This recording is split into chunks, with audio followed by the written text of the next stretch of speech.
Sir ಹೇಳಿ sir. ಪುತ್ತೂರಲ್ಲಿ ಒಂದು ತುರ್ತು ಪರಿಸ್ಥಿತಿಯ ವಾತಾವರಣ ನಿರ್ಮಾಣ ಮಾಡುವಂಥದ್ದು ಇವತ್ತು ಪೊಲೀಸ್ ಇಲಾಖೆ ಮತ್ತು ಕರ್ನಾಟಕದ ಕಾಂಗ್ರೆಸ್ ಸರ್ಕಾರ ಮಾಡ್ತಾ ಇದೆ. ಇವತ್ತು ಶಾಂತಪ್ಪ ಗೌಡರ ಮಗಳಿಗೆ ಆಗಿರುವಂಥ ಏನು ತೊಂದರೆ ಇದೆ, ಅದರ ಜೊತೆಗೆ 2-3 ಘಟನೆ ಬೇರೆ ಕೂಡ ಆಗಿರುವಂಥದ್ದನ್ನು ನಾವು ನೋಡಿದರೆ ಒಟ್ಟು ಪುತ್ತೂರಿನಲ್ಲಿ ಭಯದ ವಾತಾವರಣ ನಿರ್ಮಾಣ ಮಾಡುವಂಥದ್ದು ಪೊಲೀಸ್ ಇಲಾಖೆಯೇ ಕಾಂಗ್ರೆಸ್ ಸರ್ಕಾರ ಪೊಲೀಸ್ ಇಲಾಖೆಯ ಮುಖಾಂತರನೇ ಮಾಡುವಂಥದ್ದು ಮಾಡ್ತಾ ಇದೆ. ಈಗಾಗಲೇ ಸಂಸದರು ಉಲ್ಲೇಖ ಮಾಡಿದ್ದಾರೆ.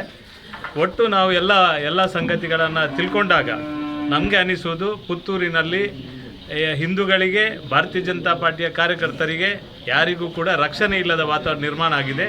ಪುತ್ತೂರಲ್ಲಿ ಒಂದು ಹುಡುಗಿ ಭಯದ ವಾತಾವರಣದಲ್ಲಿ ನಡೆದಾಡುವಂಥ ಪರಿಸ್ಥಿತಿ ನಿರ್ಮಾಣ ಮಾಡಿದ್ದಾರೆ. 8ನೇ ತಾರೀಕು ಘಟನೆ ಆಗಿದೆ.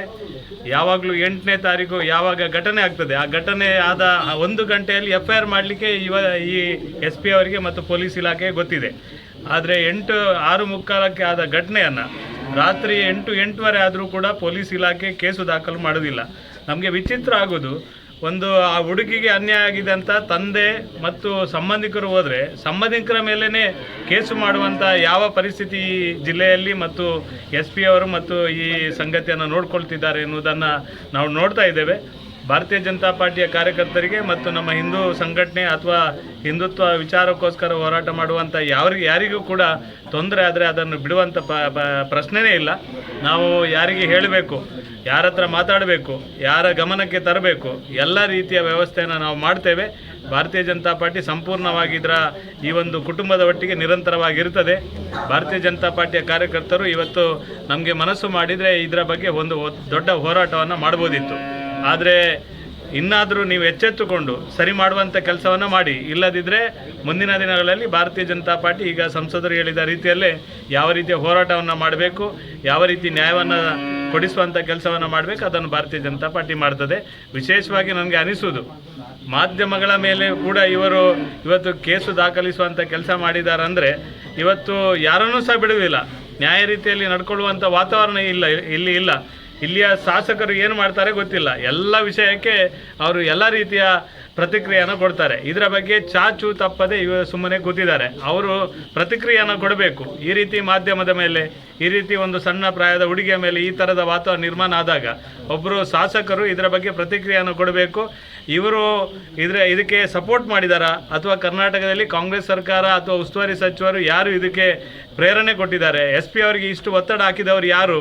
ಪೊಲೀಸ್ ಇಲಾಖೆ ನನಗೆ ಸಿಕ್ಕಿರುವ ಮಾಹಿತಿ ಪ್ರಕಾರ ಪೊಲೀಸ್ ಸ್ಟೇಷನಲ್ಲಿದ್ದ ಪೊಲೀಸರು ಎಲ್ಲರೂ ಸರಿ ಇದ್ದರು, ಅವರು ಪೂರಕವಾದ ವಾತಾವರಣದಲ್ಲಿದ್ದರು. ಈ ಒಂದು ಕೇಸಿನ ಸತ್ಯಾಸತ್ಯ ರೀತಿಯಲ್ಲಿ ತನಿಖೆ ಮಾಡಿ ಇದರ ಬಗ್ಗೆ ವ್ಯವಹರಿಸಬೇಕು ಅಂತ ಅವರಿದ್ದರು. ಆದರೆ ಆಮೇಲೆ ರಾತ್ರಿ ಹೊತ್ತಲ್ಲಿ ಬಂದು ಒತ್ತಡ ಹಾಕಿದವರು ಯಾರು?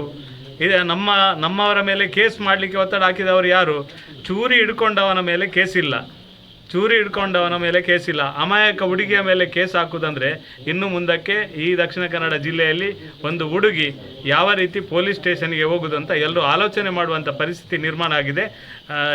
ಕಮಿಷನರ್ ನಮ್ಮ SP ಅವರ ಮೇಲೆ ಮತ್ತು ಪೊಲೀಸ್ ಅಧಿಕಾರಿಗಳ ಮೇಲೆ ಇದನ್ನು ತನಿಖೆ ಮಾಡುವ ನಿಟ್ಟಿನಲ್ಲಿ ಯಾವ ಅಧಿಕಾರಿಗಳಿಗೆ ಯಾರಿಗೆ ತಿಳಿಸಬೇಕು ಅದನ್ನು ಹೇಳುವಂಥದ್ದು ಕೆಲಸ ಮಾಡ್ತೇವೆ. ನಾವು ಸಂಪೂರ್ಣವಾಗಿ ಭಾರತೀಯ ಜನತಾ ಪಾರ್ಟಿ ನಮ್ಮ ಕಾರ್ಯಕರ್ತರೊಟ್ಟಿಗೆ, ಶಾಂತಪ್ಪ ಗೌಡರ ಕುಟುಂಬದೊಟ್ಟಿಗೆ ನಿರಂತರವಾಗಿ ಇರ್ತದೆ. ಸರ್, ಮನವಿ ಏನಾದರೂ ಯಾರಿಗೆ ಹೋಗ್ತದೆ? ನಾವು ಮನವಿ ಯಾರಿಗೆ ಕೊಡಬೇಕು ಅವರಿಗೆ ಖಂಡಿತ ಕೊಡ್ತೇವೆ. SP ಅವರ ಹತ್ರ ಇದರ ಬಗ್ಗೆ ಮಾತಾಡಿ ಏನು ಪ್ರಯೋಜನ ಇಲ್ಲ. ಯಾಕೆಂದರೆ SP ಅವರು ಎಲ್ಲರೂ ಹೇಳ್ತಾ ಇದ್ರು, ಈ ಜಿಲ್ಲೆಯಲ್ಲಿ ಒಬ್ಬ ಪ್ರಾಮಾಣಿಕ SP, ಪ್ರಾಮಾಣಿಕವಾಗಿ ಕೆಲಸ ಮಾಡುವವರು, ಎಲ್ಲವನ್ನು ವಿಮರ್ಶೆ ಮಾಡುವವರು. ನನಗೆ ಅನಿಸೋದು ಈ ಕೇಸಲ್ಲಿ ಯಾವ ರೀತಿ ವಿಮರ್ಶೆ ಮಾಡಿದ್ದಾರೆ ಅಂತ ಇಡೀ ಜಗತ್ತಿಗೆ ಗೊತ್ತಾಗಿದೆ. ಈ ಒಂದು SP ಅವರ ಅಧೀನದಲ್ಲಿರುವಂಥ ಕ್ಷೇತ್ರದಲ್ಲಿ ಒಂದು ಹುಡುಗಿಗೆ ನ್ಯಾಯ ಕೊಡಲಿಕ್ಕೆ ಆಗದ ಅಂತ ಅವರ ಹತ್ರ ಹೋಗಿ ನಾವು ಮಾತಾಡಿ ಏನು ಪ್ರಯೋಜನ ಹೇಳಿ? ಅದಕ್ಕಿಂತ ಮೇಲ್ಪಟ್ಟವರ ಹತ್ರ ಯಾರ ಹತ್ರ ಈ ಒಂದು ನಮ್ಮ ಹವಾಲನ್ನು ಕೊಡಬೇಕು ಅವರ ಹತ್ರ